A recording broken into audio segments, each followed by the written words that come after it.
Жүрөк кан тамыр оорулары дүйнө жүзү боюнча өлүмгө алып келүүчү негизги себептердин бири болуп калууда дешет адистер.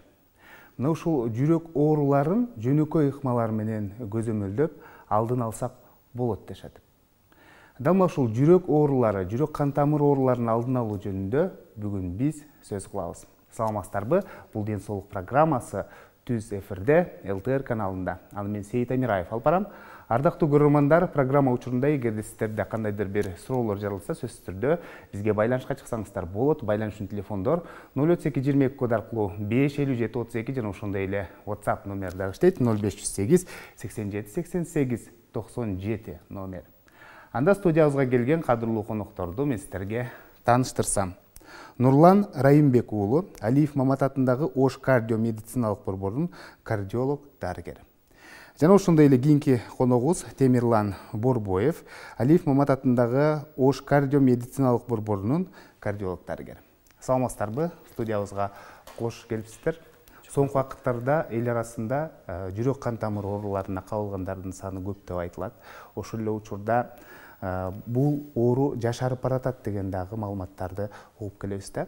Ошол себептен жүрөк кан тамыр ооруларын алдын алуу үчүн бүгүнкү программаны уюштуруп отурабыз. Эң алгач эле айтсаңыздар, атап өтсөңүздөр, ушул жүрөк кан тамыр оорулары булар кайсылар? Жүрөк кан тамыр оорулары деп бардык ушул жүрөктүн өзүн, жүрөктүн булчуңун өзүн сугарган кан тамырлардын ар кандай, мисалы үчүн кысылып, тосулуп, же болбосо жүрөктүн коронардык оорулары деп айтып коет. Же болбосо ушул жүрөккө келген чоң тамырлардын ичин холестерин, атеросклероз басышы, же болбосо мээге кеткен моюн тамырлар, же болбосо деги эле бардык организмдеги тамырлардын жабыркашы айтсак болот. Жакшы. Адам баласы жүрөк кан тамыр ооруларына эмне себептен кабылып калат? Жүрөк оорулары түрлүү себептери бар. Бул деген атеросклерозго алып келген майлуу тамактарды жөө, диета сактабаса адам, эгерде адам диета сактабаса, кан тамырлары май басышы мүмкүн. Бул деген биринчи себеп. Экинчи себеп бул деген аз кыймылдоо. Медициналык терминде айтканда бул гиподинамия деп коет. Спортсмендер көбүнчөсү азыраак ооруйт. Жүрөк оорулары менен себептегенде алардын жүрөгү постоянно машыккандын жардамы менен тонуста турат. Андан сырткары бул деген тамеки чегүү, спирттик ичимдиктерди ичүү, бул деген алгачкы эмес, бирок аябай маанилүү себептердин бири. Андан сырткары генетика. Бул генетиканы эми эч кандай азыркы учурда өзгөртө албайт экен. Эгерде урукта ата эне, чоң ата чоң энелер жүрөк оору менен ооруган болсо, бул деген сиздерде высокий риск болушу мүмкүн. Жүрөк оору менен оору. Жакшы, анан жогоруда айтып өттүңүздөр да, жүрөк кан тамыр оорулары бул ошол жүрөк келүүчү кан тамырларды ушул май басуусу деп айтып калдыңыз. Анан организмде холестериндин көбөйүп кетүүсү. Негизинен чындыгында бул бүгүнкү күндө холестерин көбөйүп кетүү бул Кыргызстанда көйгөйлүү маселе десем болот да. Пациенттердин же болбосо бейтаптардын көпчүлүгүндө ушундай көйгөйлөр байкалат да. Холестерин эмнеден улам көбөйөт, ушуну да айтып өтсөңүз? Биринчи кезекте холестерин организмде дагы иштелип чыгат. Бул боордо болот. Организм өзү холестерин керектүү иштеп чыгат. Холестерин дагы бул организмдеги маанилүү бир структура десек жаңылышпайбыз. Себептегенде холестерин биздин клеткаларыбыздын, тамырларыбыздын структурасында болот. Анан сырттан келүүчү дагы холестеринди эске алышыбыз керек болот. Сырттан келүүчү холестериндер бул бардык мынабы жаныбарлардын этинин курамындагы майларды түшүнсөк болот. Мисалы үчүн ич май, куйрук май же болбосо эттин үстүндөгү калкылдап турган, агарып турган майлар бардығы бұл ушул жаныбарлардын майларына кирет. Ушулардын бардығы биригип, сырттан кирип, жана иштелип чыккан холестерин майлары атеросклерозду алып келет. Биз ушул организмде холестерин көбөйүп кетти деп анализ тапшырганда билебиз да. Анан ошол холестерин менен кантип күрөшсөк болот? Сиздер айткан кеңештерди угуп, туура тамактанып, же болбосо кандайдыр бир дары-дармектер менен организмде холестеринди нормалдаштыра алабызбы? Албетте, сөзсүз комплекстүү иш аракет жасоо керек болот. Биринчи кезекте ушул холестерин бийик болгон тамактардан баш тартыш керек болот. Жана ошондой эле жаман адаттардан арылып, активдүү жашоо образын алып жүрүш керек болот. Албетте, докторлорго кайрыла турган болсо, анализдердин жыйынтыгын карап туруп, керектүү холестеринди төмөндөтүүчү дарыларды жазып беришет. Акыркы убактарда биз ушул эл аралап жүргөндө көп уга турган болдук. Мисалы, мурда жакшы эле жүрчү элек, мындай күтүүсүздөн эле жүрөк кан тамыр ооруларына кабылып калдым деген ушундай ойлорун айтып калышат да. Анан ошол жүрөк кан тамыр оорулары алгачкы белгилери кандай болот? Же болбосо кээде күтүүсүз эле дагы ошондой ооруп калышы мүмкүн. Ушул боюнча айтсаңыз. Жүрөк кан тамырларынын оорусу биринчиден бул кыймыл аракет кылып жатканда өзүнүн белгилерин берет. Бул деген ошондой эле спорттук машыгуу же болбосо оор жумуш кылуу, оор нерселерди көтөргөндө адам оорун сезип баштайт. Бул деген көкүрөктө, жүрөк тарапта бир аз ачышуу, сайышкандай болушу мүмкүн, күйгүзгөндөй болушу мүмкүн. Бул оору далга тарайт, колго тарайт, көбүнчөсү сол тарапка. Кээ бир учурларда бул ашказан оорусуна окшош болушу мүмкүн. Көбүнчөсү жүрөк оорусу физнагрузка менен байланыштуу болот. Ошондо билинет. Ачыштырат же болбосо дамыттырышы мүмкүн. Адам болсо тез эле демигип, тез эле чарчап калат. Мурдагы кылып жүргөн жумуштарды аткара албай калышы мүмкүн. Ошондой белгилерди байкап калсаңыздар, биринчиден жүрөктү текшергенге аракет кылыш керек.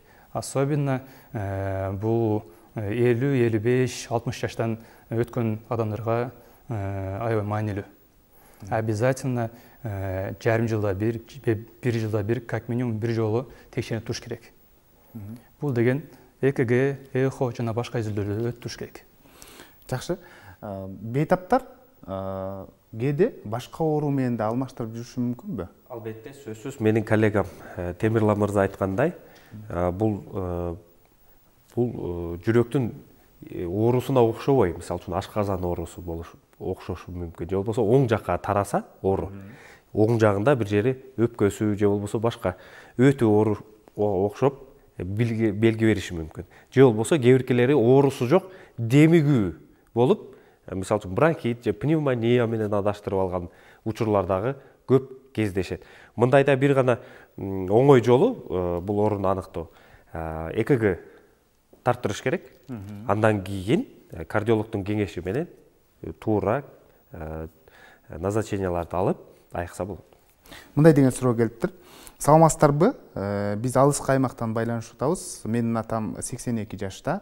Жакында эле мындан 8 ай мурда анын аритмия оорусуна кабылганын билдик. Буга чейин атам бир да жолу ошо ооруканага жатып дарыланган эмес эле, жакшы эле жүрчү эле, күтүүсүздөн эле бир аз деми кыстыккандай болуп, анан ошондой болуп калган учурда дарыгерге кайрылсак, ошол жүрөктүн ыргактуу согуусунун бузулуусу деп диагноз койду. Эмне үчүн эрте байкабадык деген, эмнени өткөрүп жибердик деген суроону калтырыптыр да. Биринчи кезекте аксакал буга чейин бир да жолу больницага жатып көрбөптүр.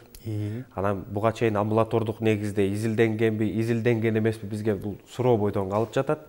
Албетте мындай учурда эгер ЭКГден өтпөсө, дарыгердин, мисалы үчүн үй бүлөлүк территориалдык дарыгердин кароосунда болуп турбаса, бул көп ооруларды өткөрүп жибериши мүмкүн. Бир гана жүрөк кан тамыр оорулары эле эмес, бардык ооруларды өткөрүп жибериши мүмкүн да. Айрыкча биздин менталитетибизде бир аз жатсак өтүп кетет, же болбосо баягы тамашалуу сөздөр бар эмеспи? Койдун майын сүйкөсөң жакшы болуп каласың деген. Ошол сыяктуу мамиле кылбаш керек ден соолукка. Ден соолук бул чоң жоопкерчиликти талап кылат. Ошондуктан кичинекей симптомдор же болбосо белгилер пайда болсо алдын ала текшерилип койгон жакшы да. Эң жакшы дарылоо бул профилактика деп айтылат эмеспи? Ошондуктан алдын алган эң жакшы болот. Демек, жаш өйдөлөп калгандар, улгайган адамдар баары ошол медициналык кароолордон өтүп туруусу зарыл экен да. Мисалы, байкабаптыр да, бул адам байкабагыдай кандай болушу мүмкүн деп дагы кээде өзүбүз дагы таң калабыз да бул нерсеничи. Эми бул нерселер айттырбай келет өзү негизи. Бир нече жылдап, мисалы үчүн жүрөктүн гипертония оорусу менен адам жабыркаган болсо, жылдар бою ошол бийик кан басым жүрөктүн миокардын, жүрөктүн булчуңун калыңдаштырып туруп, камераларын кеңейтип салышы мүмкүн. Эгер жүрөктүн камералары кеңейген болсо, бул сөзсүз түрдө жүрөктүн ыргагынын бузулушуна алып келиши мүмкүн. Бул деген бири-бири менен байланышкан процесстер да. Андыктан эгер кимде ким жогору кан басымы болсо, кан басымын контролдоп, диетаны кармап, керектүү дарыларды ичип, өзүн контролдоп жүрүш керек болот. Кийинки өнөкөттөргө жеткизбей, кийинки ооруларды чакыра электе биринчи негизги себептерди жок кылууга аракет кылыш керек да негизи.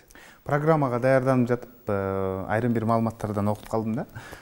Соңку вакыттарда ушул жүрөк кан тамыр ооруларына көп адамдар кабылып жаткандыгынын бирден бир себеби бул ковид илдети деп да айтылыптыр да. Бул боюнча сиздин оюңузду уксак, чындыгында элеби ошол ковидтин кабылдоолору жүрөктүн кандай ооруларын жаратууда? Ковид маалында, ковидтен кийин биздин бейтаптар көп кайрылышты жүрөк оорулары менен. Биринчи себептен бул деген пневмонияга айланган ковид жүрөктүн оң тарабына катуу таасир эткен. Жүрөктүн 4 камерасы бар. Сол тарапта 2 камера, оң тарапта 2 камера. Оң тарабы өпкө менен аябай жакын мамиледе, жайгашкандагы мамиледе. Өпкөдө болгон процесстер жүрөккө катуу таасир этиши мүмкүн. Андан сырткары коронавирус болгон пациенттердин кандын суюктугу бир аз өзгөрөт экен. Ал деген кан коюлашып кетет. Коюлашып кеткен кан бул деген жүрөктүн эгерде кан тамырларда кысылган жерлер бар болсо, өтүшү кыйыныраак болуп калат.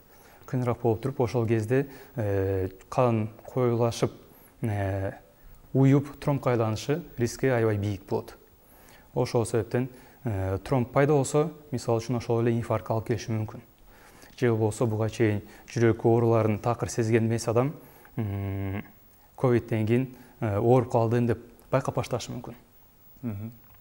Жакшы, анан айтсаңыздар, негизинен мына ушул жүрөк оорулары, жүрөк ооруларын анан ошол ковидтен кийин деп атабыз. Ошол эле учурда мисалы жаштар арасында да көп кабылды дедик го. Алар деле мисалы чоңдор, жаштар ошол эле учурда мисалы күтүүсүз жүрөктүн миокарддык инфарктына кабылып, мисалы каза болуп калган учурлар дагы көп катталып атат да. Бул нерсени кандай түшүндүрүп бересиздер? Мисалы күтүүсүз кандай учурда ушул айрыкча жаштар арасында болгону баарыбыз үчүн мындай таң калыштуу да. Сиз абдан туура айттыңыз, тилекке каршы мына коронавирус илдети жалпы дарыгерлердин жумушун бир топ оорлотту десем болот. Себеп дегенде менин коллегам белгилеп кеткендей, коронавирус илдетинен кийинки организмдеги өзгөрүүлөр аябай чоң болгон. Биринчи кезекте бул кан айлануу системасына байланышкан. Канды коюлатып койгонун байкаган биздин окумуштууларыбыз.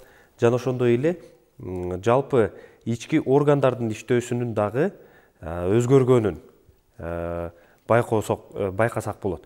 Андыктан мисалы үчүн коюлуп калган кан бир жерге барып сөзсүз түрдө тромб болуп калуу ыктымалдуулугу аябай жогору болуп калат. Бир гана бул мисалы үчүн жүрөктүн кан тамырларын тоспостон мисалы үчүн буттардын, колдордун тамырларына дагы тромбоз берген учурлары дагы аябай көп катталып атат.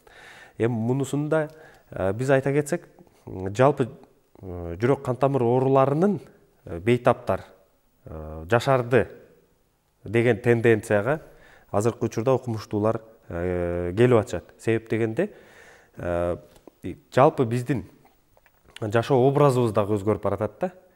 Мисалы үчүн ошол эле экологиялык себептер, ошол эле биздин тамак ашыбыздын сапаты, тамак ашта колдонулуучу продукталардын сапаты жана ошондой эле жашоо образы дагы чоң роль ойнойт. Мисалы үчүн эгер жаш мырза же айым өзүнүн туура тамактанбаса, диетаны кармабаса, майлуу тамактарды көп колдонсо, мисалы үчүн активдүү физикалык жашоо образын алып жүрбөсө, мисалы үчүн көп баспаса, ар дайым мисалы үчүн машинеде же болбосо көп кыймылдабаса, булардын бардыгы ушул сиз айткан миокардтын өткүр инфарктына алып келүү коркунучун жогорулатат.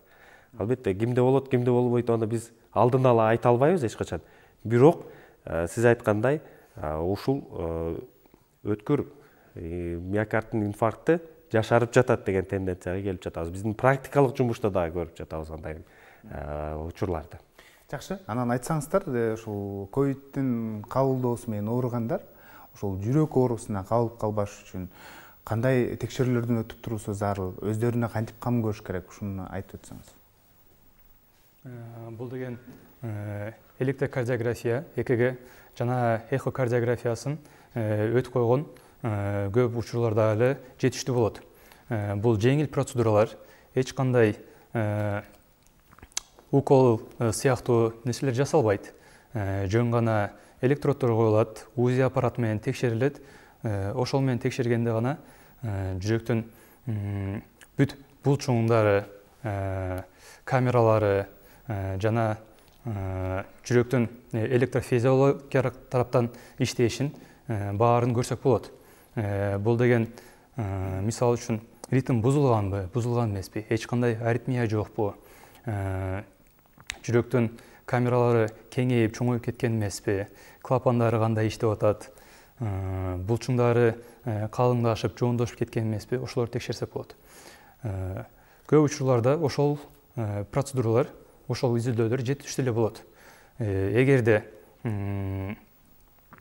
пациенттерде башка бир жалбар, даттануулар бар болсо, мисалы үчүн адышка сыяктуу же болбосо тез эле демигип кыйналуу, чарчоо, бул деген рентген процедурасын же болбосо компьютердик томографиясын өтсө болгудай.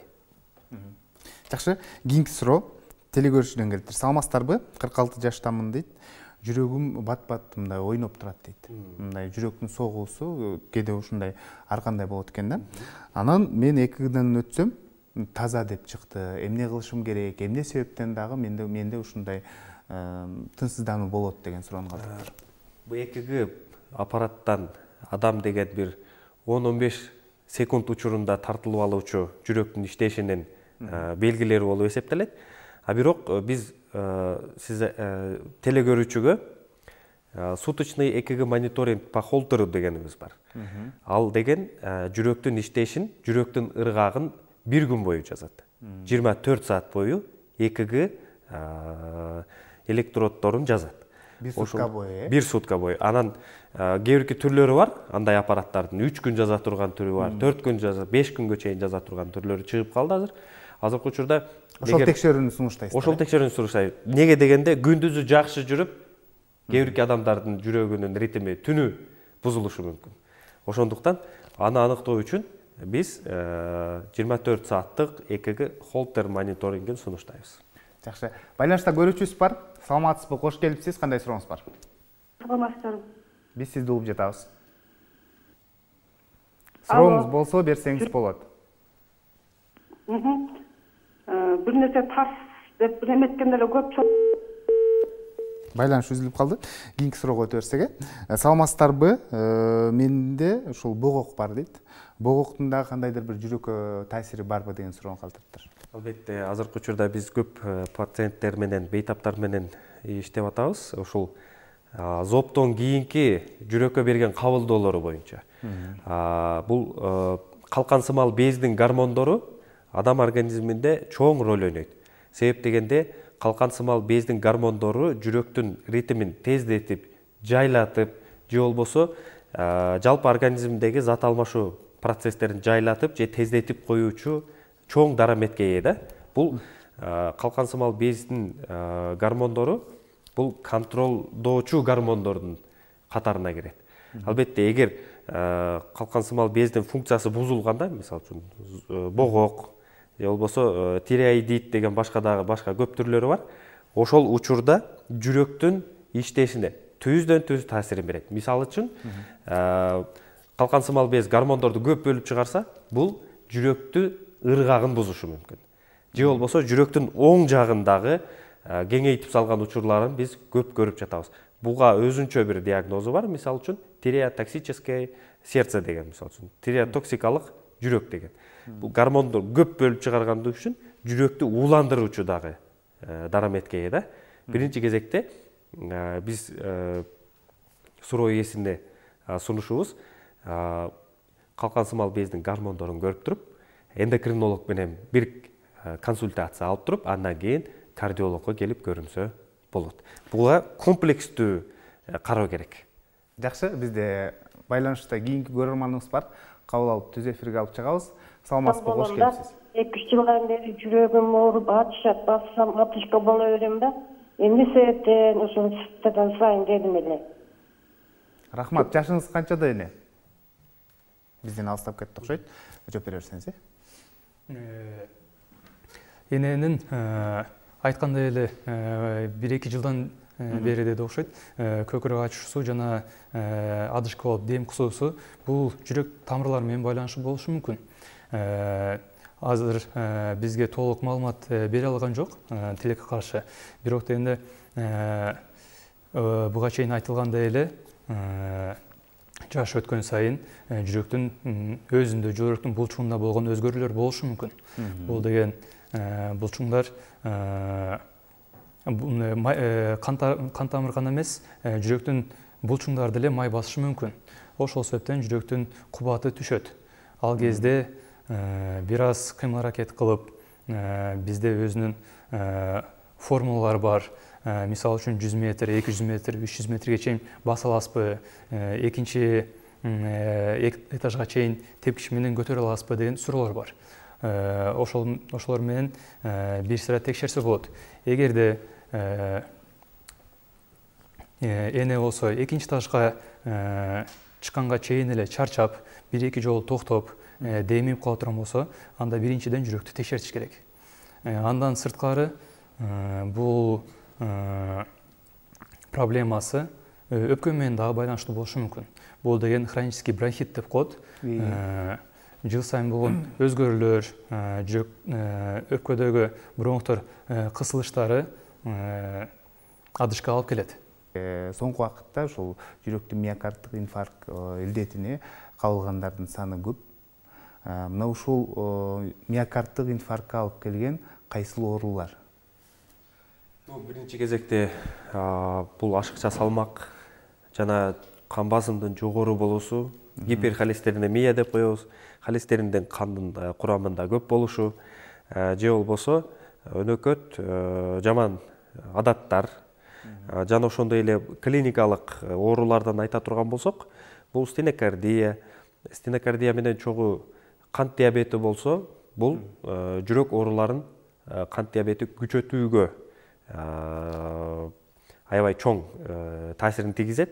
Жана ошондой эле таза кан тамырлардын фонунда деле тамырлар өздөрү кысылып миокардтын инфарктына алып келиши толук ыктымал. Бул миокардтык инфаркттын да түрлөрү бар да. Ошол түрлөрүн да атап өтсөңүз, аны бүгүнкү күндө бейтаптар кайсы түрү менен көп жабыркайт? Албетте. Кээ бир учурларда миокардтык инфаркты белгисиз түрүндө өтүп калат. Бул деген аябай коркунучтуу оору. Себеп дегенде пациент же бейтап өзүнүн оорулуу экенин билбей калышы мүмкүн. Жүрөктө болгон жабыркаган өзгөрүүлөр болот, бирок пациент аны билбей калат дагы, врачтарга, больницага кайрылбай калышы мүмкүн. Андан сырткары жүрөк оорусу, буга чейин эле айткандай, ашказан оорусу менен ашказан оорусу сыяктуу болушу мүмкүн. Бул деген абдоминальный тип деп коет. Ал кезде пациент көңүлү бир аз айнышы мүмкүн, тошнота, рвота деп коет. Жүрөктү ачыш эмес, ичи ооругандай сезим бериши мүмкүн. Андан сырткары адышка катары, то есть дем кысуу, биринчиден дем кысуу, адам демигип, бир аз метр басканда эле кыйналып, өзүн кармалбай калат. Бул инфаркттын түрлөрү, бирок көп учурларда эле инфаркт миокарда буга чейин эле айтылган белгилери менен билсе болот. Бул деген көкүрөк ачышуу, каттуу оору болот, күйгүзөт, бир нече саатка чейин бул оору жетиши мүмкүн. Бул ооруну жөн гана кичине ашказан оорутат деген деп айтса болбойт да. Себеп дегенде ушундай каттуу ооруйт, кээ бир уколдорду, обезболивающий уколдорду бергенде гана бул оору басылышы мүмкүн. Андан сырткары тер, муздак тер, көкүрөк ачтырып муздак тер басканда бул биринчиден инфарктты ойлонсок болот дагы. Бейтаптарга бул мындай напоминание катары, эгерде көкүрөк ачышууну сезсеңер, тер басса, адышка кыйнаса, биринчиден кардиологко кайрылыш керек. Үйдө жатуу, үйдө бул азыр 5-6 мүнөттөн кийин өтүп кетет, жөн эле ашказан ооруп калды деген болбош керек. Себеп дегенде инфаркт миокард бул аябай коркунучтуу оорулардын бирине кирет. Жакшы. Кийинки суроо телекөрүүчүдөн келиптир. Саламатсыздарбы? Канда тромбоцит менен эритроцит нормада канча болуш керек деген суроону калтырыптыр. Мисалы, гемоглобиндин канын курамындагы, мисалы үчүн эркектердеги көрсөткүчү 130-да 140-ка чейин болот, өзү негизи лаборатордук көрсөткүчтөр. Аялдарда болсо 120-дан 130-140-ка чейин болушу мүмкүн. Тромбоциттер болсо 300-дөн 400-кө чейин болот. Лаборатордук көрсөткүчтөрдө. Бирок биздин аймагыбыз бул орто бийик тоолуу, көп бөлүгүбүз бийик тоолуу аймакта жайгашкандыктан биздин көпчүлүк жарандарыбызда гемоглобин аябай көбөйүп кетет. Мисалы үчүн 160 андан жогору болгон учурлардагы кездешип калат. Мисалы үчүн биздин клиникалык практикада 200-дөн жогору гемоглобинди дагы көргөнбүз. Андыктан мындай пациенттер дагы дарылоого муктаж болуп калат. Жакшы, биз байланышта көрүүчүбүз бар. Кабыл алып түз эфирге алып чыгабыз. Саламатсызбы, кош келипсиз. Кандай сурооңуз бар? Барбы? Биз сизди угуп жатабыз. Менин жолдошум жүрөгүнө стент койдурганда май айында 2 жыл болот. Саламатсыздарбы? Угуп жатабыз. Уланта бериңиз. Байланыш үзүлүп калды. 2 жыл болот дейт. Балким стент койгондон кийин кам көрүү жөнүндө айтып бересиз. Албетте, стент койгондон кийин 2 жыл болуптур. Бул жакшы. Ооба. Анткени мисалы үчүн стентти өткүр миокардтын инфаркты учурунда адамдын жашоосун сактап калуу үчүн колдонулат. Биринчи кезекте. Тосулуп калган кан тамырды ачуу, кысылып калган кан тамырларды ачуу ыкмасы бул. Албетте стентти коюлган пациенттер ар дайым канды суюлтуучу дары-дармектерди ичип жүрүш керек болот. Андан сырткары дагы кан басымды нормада кармоочу дагы дарылар, абдоманилүү, холестеринди төмөндөтө турган дарыларды ичишет. Жана ошондой эле жүрөктүн күч кубаты төмөндөгөн болсо, жүрөктүн күч кубатын көтөрүүчү дагы атайын дарылар бар. Ошолорду колдонуш керек болот. Албетте, пациенттер көп дары ичкенди каалабайт. Бирок дени сак адамдар көп дары ичүүнү каалабаса, ооруп калганга чейин ден соолугуна алдын ала кам көрүш керек болот да. Мисалы үчүн туура тамактануу, активдүү физикалык жашоо образын тутунуш керек болот. Жана ошондой эле бир гана жаныбарлардын этин, майын колдоно бербей, көпчүлүк учурда өсүмдүк майларын сунуштайбыз. Жана ошондой эле салаттарды аралаштырып тамак рационун кеңейтиш керек болот. Биздин кыргыздар көбүнчө биз эт жегенди жакшы көргөн калкпыз да. Ошондуктан ушул компоненттин дагы биздин менталитетибизди өзгөртсөк, менимче бул ден соолук жаатында жакшы жылыш болмок. Жакшы, бизде байланышта кийинки көрүүчүбүз бар. Кабыл алып түз эфирге алып чыгабыз. Саламатсызбы, кош келипсиз. Мен жашым 53-та. Давлениям 160-га 100 чыкады көбүрөөк. Şu boşum ağrıydı, keyin o yürek soğan boyunca kulağımda payları bilen ağrıp köylü kafasım şomarla yanma bilmem köylü kafaslarımı açışı bana tıkılardı da tamamım diye. Рахмат. Суроо түшүнүктүү болду, жооп берип кетесиз.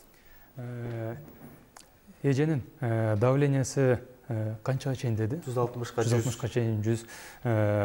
Кан басымы жогору экен, э? Кан басымы жогору. Адегенде нормасы биз үчүн 110, 120, 130га 70-80ден тегерегенде болсо, аябай жакшы болот. 160 деген бул гипертониялык оорусу. Бул учурда давленияны, кан басымын нормалдаштырыш керек. Анын үчүн өлчөп текшерип туруш керек.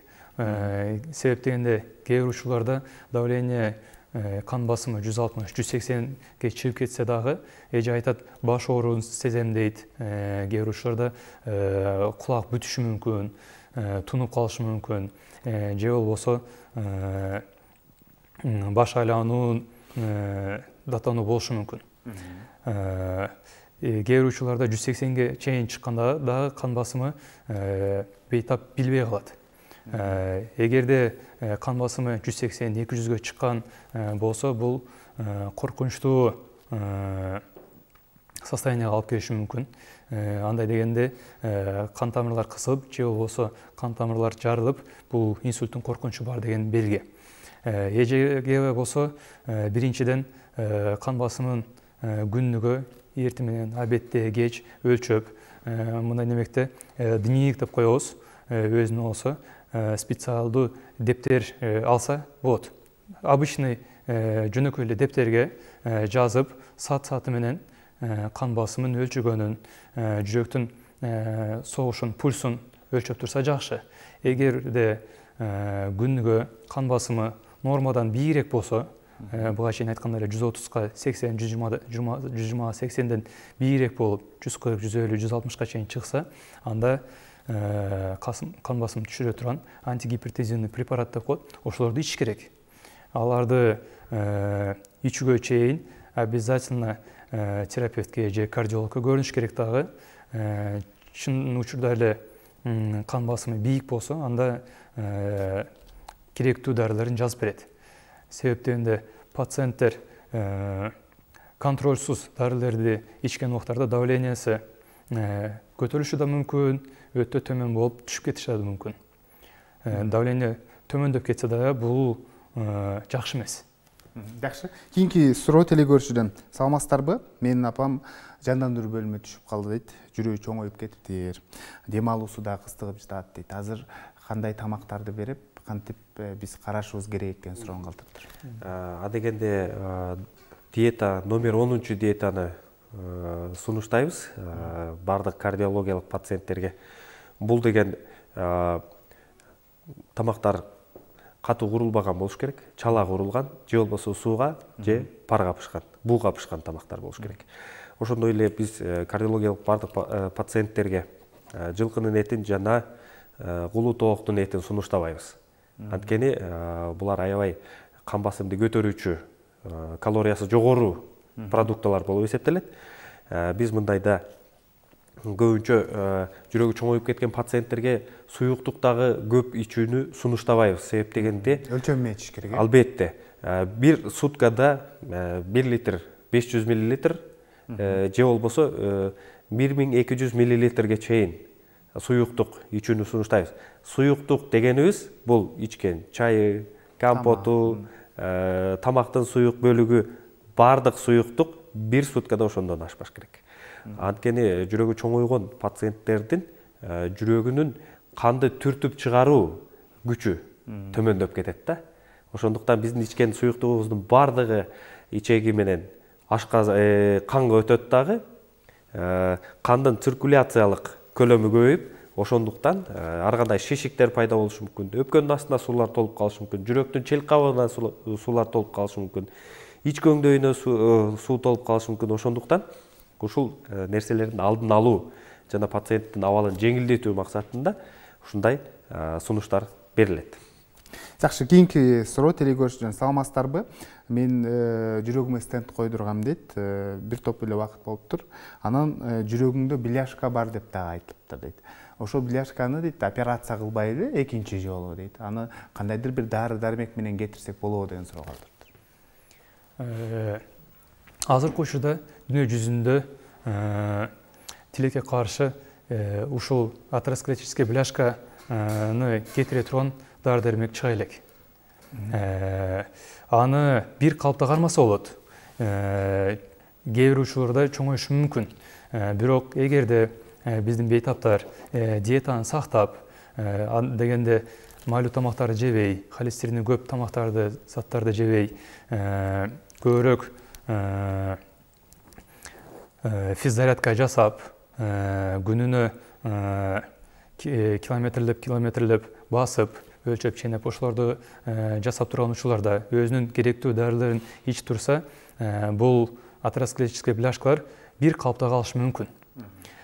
Бирок эгерде бейтаптар больницадан чыккандан кийин дары дармектерин ичпей койгон учурда, же болбосо диетасын сактабай, эми биздин кыргыздарды билебиз, тойго барганда биринчиси, экинчиси, үчүнчүсү болуп кетет. Анан бир жолу жесек эч кандай өзгөрүү болбойт деп өзүн кыйнап коюшат. Бирок ошол майлуу заттар биздин организмге сиңип, холестерин канда көтөрүлсө, жанагы бляшкалар чоңоюшу мүмкүн кайрадан эле. Кээ бир учурларда стенд койгондон кийин башка кан тамырлар таза болсо, ал жерден дагы бляшка чыгышы мүмкүн. Андай учурларды эле биз байкаганбыз. Биздин практикада кездешет. Ал пациенттерге биз аябай катуу сунуштайбыз, аябай түшүндүрөбүз. Эгерде өзүнүн диетасын сактабаса, дарыларды ичпесе, повторный стендке показания болот. Же болбосо инфаркт болгон пациенттер повторный инфарктка түшүшү мүмкүн. Жакшы, кийинки суроо. Саламатсыздарбы? Кош бойлуулуктун 19-жумалыгында менин курсагымдагы баланын дейт, жүрөгүндө кемтик бар экендиги билинди дейт. 0,3 деп бериптир да. Анан эмне кылсак болот, кандай кеңеш бересиздер деген суроо калтырыптыр. Негизи 19-жумада болсо, анда эч кандай бирдемке кылуунун кажети жок. Себеп дегенде ымыркайлар төрөлгөндө тубаса жүрөктүн ортосунда тешикчелер болот. Ал көп тешикчелер жашоонун биринчи алгачкы жылында жабылат да. Анда бул учурда биздин көрөрмандыбызга сунуштай турган нерсебиз динамикалык байкоону улантыш керек болот. Эч кандай радикалдык бирдемке кылуунун кажети жок. Кандай динамикалык байкоо дегенде? Мисалы үчүн өзүнүн убагында УЗИ жасап туруш керек болот. Андан кийин төрөлгөндөн кийин ЭХО-га жасаш керек болот, албетте бөбөктү. Андан кийин өзүнүн убакыттары бар, мөөнөттөрү бар. Мисалы үчүн төрөлгөндө ЭХО жасалат, 6 айда ЭХО жасалат, бирге чыкканда ЭХО жасалат. Андан кийин кардиологдун байкоосунда болуш керек болот. Ал жүрөктүн ортосундагы 2-3 тешик болот да, төрөлгөндө. Алар убагында жабылат. Мисалы үчүн кээ бирлери 6 айда жабылат, кээ бирлери 1 жылда кетишти мүмкүн. Жакшы, кийинки суроо. Саламатсыздарбы? Тромбторду кантип жок кылса болот деген суроону калтырыптыр да. Негизи тромбтун түрлөрү көп да. Мисалы үчүн венадагы тромбтор болушу мүмкүн, же болбосо артериядагы тромбтор болушу мүмкүн. Эгерде тромб жаңы эле пайда болгон болсо, эгер жаңы эле пайда болгон аныктала турган болсо, тромбторду эритүүчү, кан суюлтуучу дарылар менен пайдалансак болот. Эгер тромбтор мурун пайда болуп, же болбосо эриткенге аябай кооптуу, мисалы үчүн вена системасындагы, мисалы үчүн варикоздогу тромбтор болсо, анда мисалы дагы бир ыкма бар, кава фильтр деп коет, чоң ички өңдөйдөгү венадагы кандарды чогултуучу чоң магистралдык тамырга фильтр коюп коет. Ал фильтр деген, мисалы үчүн буттагы, венадагы баягы жылан сыяктуу туруп калган тромбтор эгер учуп кете турган болсо, мисалы үчүн мээге жеткизбей, өпкөгө жеткизбей, ал кармап калат да. Бул дагы бир чоң бир өнөкөттүн алдын алуу деген сөз болот. Жакшы, анан көрүүчүлөргө эскерте кетсек, сөзсүз түрдө бул дары дармектерди өз алдынча алып ичпеңиздер. Бул дарыгердин көрсөтмөсү менен, сунушу менен, анын өзүнүн нормалары дагы болот, дарыны ичүү нормалары болот. Ошолорго көңүл буруңуздар. Кийинки суроо дагы тили көрүүчүдөн, саламатсыздарбы? Ичкерген кан тамырларды дейт, магний 6 менен ордуна келтирсек болобу деген суроону калтырыпты да. Негизи ичкерген кан тамырларды кеңейтүүнүн эң бир жакшы жолу бул көп кыймылдоо жана ошондой эле машыгуу. Эгер адам баласы жаштайынан физикалык жактан активдүү болуп, машыгып жүрсө, кан тамырлар өзү эле кең болот. Ичкерип калган кан тамырларды кеңейтүү аябай кыйын. Тамырларды кеңейтүүчү дарылар бар, бирок алар дагы баягы убакыт менен кеңейген, баягы машыгуу менен кеңейген тамырдай болбойт да эч качан. Андыктан бардыгы келип, ушул тамырдын өзүнүн структурасына такалып калат. Ошондуктан биз тамырларды алдын ала ушул дени сак жашоо образы менен, физикалык активдүүлүк менен, көп басуу менен, чуркоо менен, машыгуу менен кеңейтүүнү сунуштайбыз. Бизде байланышта көрүүчүбүз бар. Кабыл алып түз эфирге алып чыгабыз. Саламатсызбы? Кош келипсиз. Кандай сурооңуз бар? Башым оң жак башым татышып ооруйт да, анан башым айланып, жүрөгүм титиреп атат да. Ошону сурайын дедим эле. Рахмат. Башымдын оң жагы дейт, тартышып ооруйт дейт. Анан жүрөгү катуу согуп, ошол көңүл айланып, баш айланат экен да. Эмне кылсак болот деген суроону калтырыптыр. Эжеге биринчиден эхокардиография процедурасын өтүүгө сунуштайбыз. Себеп дегенде жүрөк титирешинин түрдүү себептери дагы бар, түрдүү белгилери деле бар. Бул деген жүрөк титиреш сезими болушу мүмкүн, бирок бул неврология катары оору болушу мүмкүн. Невралгия, невриттер деле жүрөк титирешине окшош болуп берет. Бирок эже айткандай эле баш оорусу менен байланыштуу болсо, биринчиден электрокардиография менен эхокардиографиясын өтүш керек дагы. Жүрөктө эч кандай жүрөктө өзгөрүү жокпу, камералар кеңейип кеткен эмеспи, жүрөктүн күч кубаты түшкөн эмеспи, ошону билиш керек.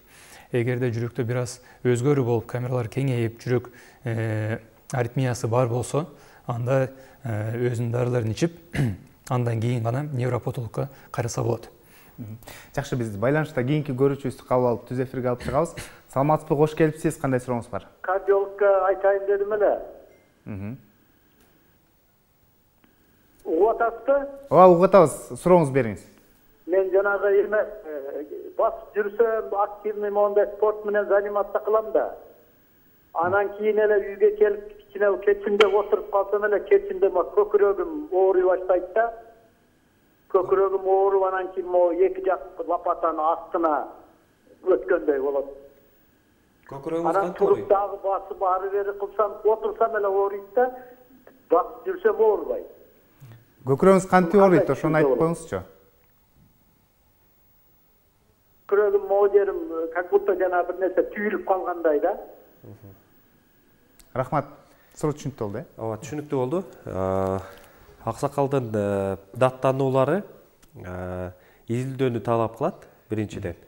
Аксакалга биз ЭКГ жана ошондой эле физикалык нагрузка менен биздин өзүбүздүн тестибиз бар, атайын вен проба деген.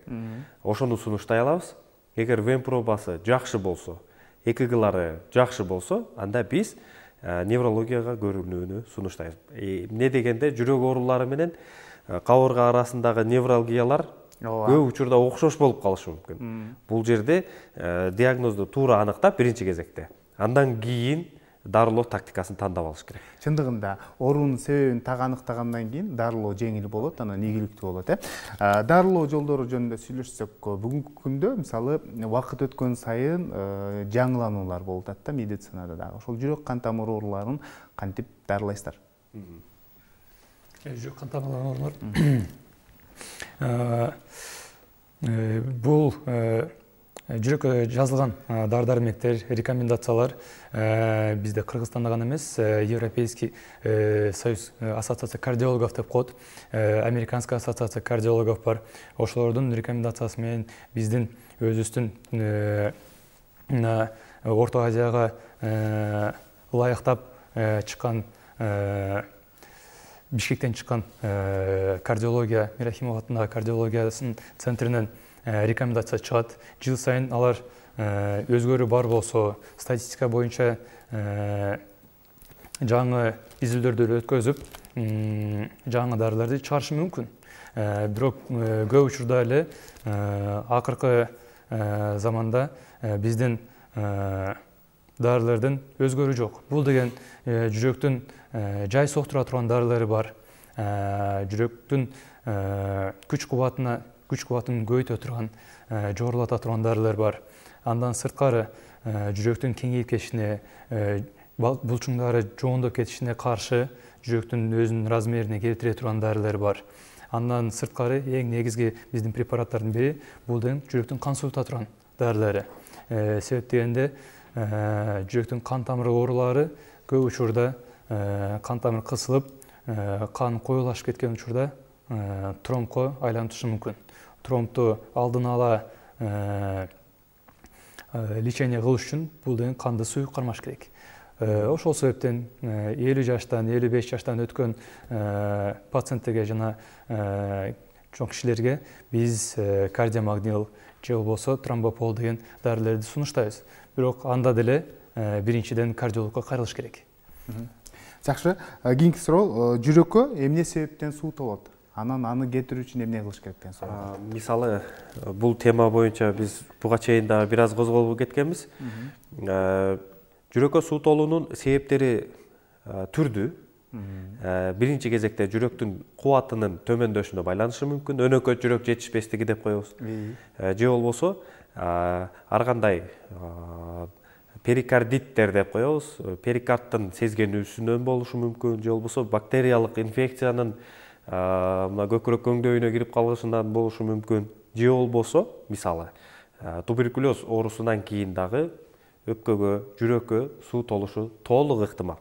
Андыктан жүрөккө суу толбош үчүн биринчи кезекте суу ичүү нормасын караш керек. Ал үчүн жүрөктүн кубатын аныктап, суу жүрөккө, өпкөгө эмне үчүн толуп атат, ошонун себептерин аныктап туруп, анан ошол себептерин жок кылууга аракет кылыш керек. Мисалы үчүн биз мындай учурда зарарны чыгаруучу дарыларды кенен пайдаланабыз, бирок аны пайдаланууда дагы өзүнүн кылдат дозировкаларын, өзүнүн көрсөтмөлөрүн, өзүнүн мисалы үчүн каршы көрсөтмөлөрүн дагы изилдеп чыгыш керек да. Ал үчүн демек дарыгерге көрүнүш керек. Албетте, сөзсүз түрдө. Жакшы, кийинки суроо мындай деп келиптир, саламатсыздарбы? Эмне үчүн соңку убакыттарда жаш ымыркайлар ушу жүрөк кемтиги менен төрөлүп жатат? Сиздер дарыгерлер кандай жооп берет элеңиздер деген суроо калтырыптыр да. Көп учурда ымыркалар бул врожденное заболевание деп коет. Врожденные пороки сердца деген азыркы учурда көп кездешет. Бунун себебинин бири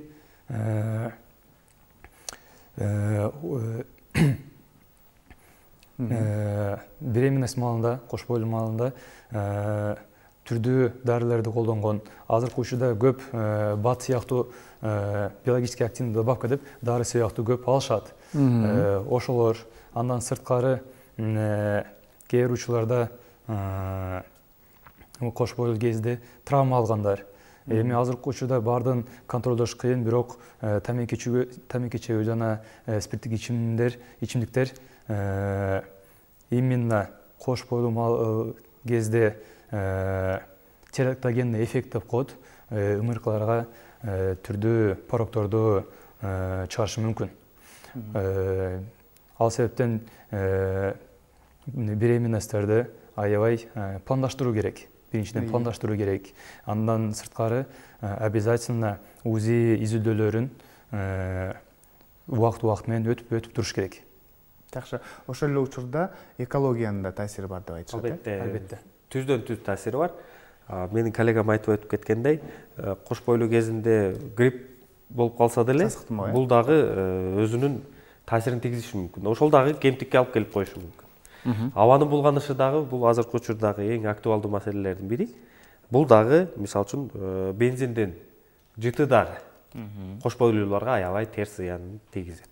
Жакшы, ушуга байланыштуу эле суроо келиптир. Саламатсыздарбы? Менин келинчегим жакында эле дейт, сасык тумоо менен катуу ооругандан кийин жүрөктүндө ошо кемтик бар экен, тешик бар экендигин билдик дейт. 2 балабыз бар дейт. Буга чейин эч кандай даттанган эмес дейт. Анан катуу ооруп калды дейт. Катуу сасык тумоо менен ооруп, катуу жөтөлдөн улам, анан кыйналып калгандан улам биз барып көрүнсөк дейт, жүрөгүндө ушундай тешик бар экен дейт. Анан борбор калаага барып азыр операция жасаттык, абалы жакшы дейт. Эми биз кантип кам көрүшүбүз керек деген суроо калтырыптыр да. Мисалы, ушул куракка чейин байкабай жүргөн учур эмне себептен байкабай калышы мүмкүн? Буга чейин ошол кемтик болгон, бирок жүрөктүн мисалы үчүн оң тарабына көбүнчө нагрузка келет да мындай учурда. Сасык тумоо бул күч өткөн ошол нагрузканы. 2 жолу эне болуптур, баласы бар экен. Бул учурда дагы байкалбайбы? Эми эгер ЭХОК жасалбаса буга чейин, албетте байкалбай калып кетет, изилденбей калып кетет да. Бирок кемтиги бар экенин кийин билип атышпайбы, сасык тумоо күч өтүп, баягы өпкөнү кыйнап, анан кийин жүрөккө таасирин бергенден кийин. Ошондуктан эгер азыр операция ийгиликтүү болуптур, бул эң жакшы. Мындан кийин дени сак жашоо образын жүргүзүш керек болот.